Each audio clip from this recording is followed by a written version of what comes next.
जय भोलेनाथ दोस्तों। कल की कहानी में हमने जाना कि किस प्रकार भगवान कार्तिकेय और भगवान गणेश जी का जन्म हुआ। आज हम आप लोगों के लिए लेके आए हैं शिव परिवार के एक और सदस्य की कहानी। जी हाँ, आज मैं आप लोगों के लिए नंदी महाराज की कहानी लेकर आई हूँ। नंदी महाराज किस प्रकार जन्म लेते हैं और उनका विवाह किसके साथ होता है।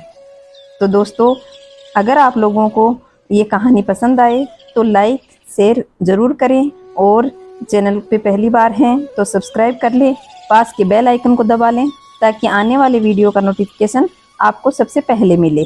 तो चलिए दोस्तों, शुरू करते हैं महाराज नंदी जी की ये कहानी। एक समय की बात है, सनत कुमार जी ने नंदी महाराज से पूछा कि आप महादेव के अंश किस प्रकार उत्पन्न हुए और किस प्रकार आपने शिव तत्व को प्राप्त किया, आप मुझे बताने की कृपा करें।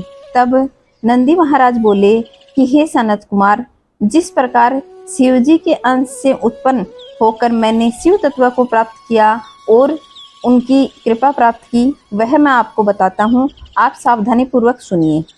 शिलाद नामक एक धर्मात्मा मुनि थे। पितरों ने महर्षि शिलाद से संतान उत्पन्न करने का निवेदन किया। तब शिलाद ने उनका उद्धार करने की इच्छा से पुत्रोत्पत्ति का विचार किया तथा इस निमित्त भगवान इंद्र को अपना देव मान करके बहुत समय तक कठोर तप किया। इंद्र के प्रसन्न होने पर शिलाद ने अमर और उत्तम व्रत वाले पुत्र की कामना की। इंद्र ने अपनी असमर्थता व्यक्त करते हुए देवादिदेव महादेव रुद्र को प्रसन्न करने की प्रेरणा प्रदान की। तब शिलाद भगवान महादेव को प्रसन्न करने के लिए तप करने लगे।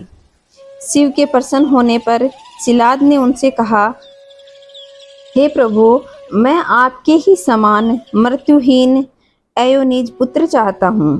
त्रिनेत्र भगवान शिव प्रसन्नचित होकर बोले, हे विप्र, मैं नंदी नाम से आपके अयोनिज पुत्र के रूप में अवतरित होऊंगा। हे मुने, आप मुझ तीनों लोगों के पिता के भी पिता बन जाएंगे। हे सनत कुमार, कुछ समय बाद मेरे पिता शिलाद मुनि यज्ञ करने के लिए यज्ञ स्थल का कर्षण करने लगे। उसी समय यज्ञारंभ से पूर्व ही शिवजी की आज्ञा से प्रलय अग्नि के सदृश देदीप्यमान होकर मैं उनके पुत्र के रूप में प्रकट हुआ। उस समय वहाँ पर बहुत बड़ा उत्सव हुआ। सभी देवगण हर्षित होकर मेरे तथा मुझे उत्पन्न करने वाले शिवलिंग का पूजन करके उनकी स्तुति करने लगे।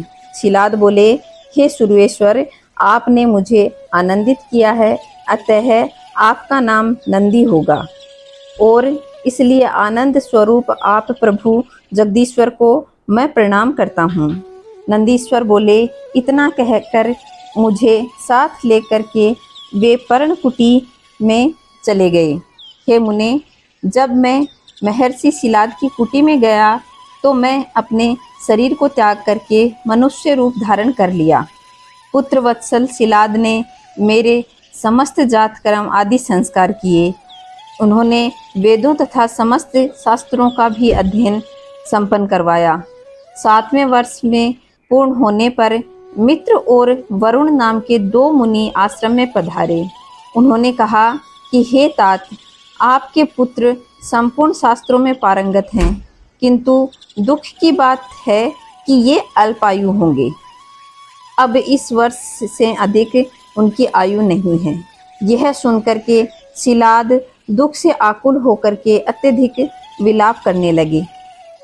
तब मैंने कहा, हे पिताजी, देवता, दानव, यमराज, काल अथवा अन्य कोई भी प्राणी मुझे मार नहीं सकता। आप दुखी न हों। पिता के पूछने पर नंदीश्वर बोले कि मैं न तो तप से और न ही विद्या से ही मृत्यु को रोक सकूंगा। मैं तो केवल देवादिदेव महादेव के भजन करके ही मृत्यु को जीतूंगा। इसके अतिरिक्त अन्य कोई उपाय नहीं है। नंदीश्वर कहते हैं, इसके अनंतर मैं वन में जाकर के धीरता पूर्वक कठोर तप करके रुद्र मंत्र का जप करने लग गया। मेरी तपस्या से संतुष्ट होकर भगवान शंकर ने मुझे कहा कि हे महाप्रज्ञ, तुमको मृत्यु से भय कहाँ? मैंने ही उस दिन दोनों ब्राह्मणों को भेजा था। तुम तो अपने पिता और सहृदय जनों के सहित अजर अमर, दुख रहित और अविनाशी अक्षय और मेरे सदा प्रिय गणपति हो गए हो। इस प्रकार कहकर कृपानिधि शिव ने सहस्त्र कमलों की बनी हुई शिरोमाला उतार करके मेरे कंठ में पहना दी। हे विप्र, उस पवित्र माला के गले में पड़ते ही मैं 3 नेत्र एवं 10 भुजाओं से युक्त होकर दूसरे शिव के समान ही हो गया। इसके बाद शिवजी ने पार्वती जी से कहा कि मैं नंदी को अभिषिक्त करके गणेश्वर बनाना चाहता हूँ, इसमें तुम्हारी क्या सम्मति है? उमा बोली, हे परमेश्वर, आप इस नंदी को अवश्य ही गणेश्वर पद प्रदान करें। तदंतर भगवान शंकर ने अपने श्रेष्ठ गणाधिपोंका का स्मरण किया। उनके स्मरण करते ही असंख्य गणेश्वर वहां उपस्थित हो गए। तब शिवजी बोले कि यह नंदीश्वर मेरा परम प्रिय पुत्र है, अतः तुम लोग इसे सभी गणों का अग्रणीय तथा सभी गणाध्यक्षों का ईश्वर बनाओ। यह मेरी आज्ञा है। यह नंदीश्वर आज से तुम सभी का स्वामी होगा। शिवजी की आज्ञा से स्वयं ब्रह्मा ने एकाग्रचित होकर मेरा समस्त गणाध्यक्षों के अधिपति पद पर अभिषेक कर दिया। ब्रह्मा, विष्णु आदि देवताओं ने शिवजी की आज्ञा से बड़े उत्सव के साथ मेरा विवाह भी संपन्न करवाया। विवाह करके मैंने अपनी उस पत्नी के साथ शंभु, शिवा, ब्रह्मा और श्री हरि के चरणों में प्रणाम किया। भगवान शिव पत्नी सहित मुझसे प्रेम पूर्वक बोले, सतपुत्र, यह तुम्हारी प्रिया सुयेसा और तुम मेरी बात सुनो। तुम मेरे परम प्रिय हो। जहाँ मैं रहूँगा वहाँ तुम्हारी उपस्थिति होगी, जहाँ तुम रहोगे वहाँ मैं उपस्थित रहूँगा। महाभाग उमा देवी ने भी मुझ पर और मेरी पत्नी सुयेसा को अभीष्ट वर प्रदान किया। तत्पश्चात भगवान शिव मुझे अपनाकर उमा सहित वृषभ पर आरूढ़ होकर अपने निवास पर चले गए। तो दोस्तों, यह थी भगवान नंदिकेश्वर महाराज की कहानी। आप लोगों को कैसी लगी कमेंट करके मुझे ज़रूर बताइए। अगर आप लोगों ने शिव महिमा की पहले वाली कहानियाँ नहीं सुनी हैं तो ज़रूर सुनिए। उनका लिंक मैं डिस्क्रिप्शन बॉक्स में दे दूँगी। आप लोगों को कैसी लगी ये मुझे ज़रूर बताइए।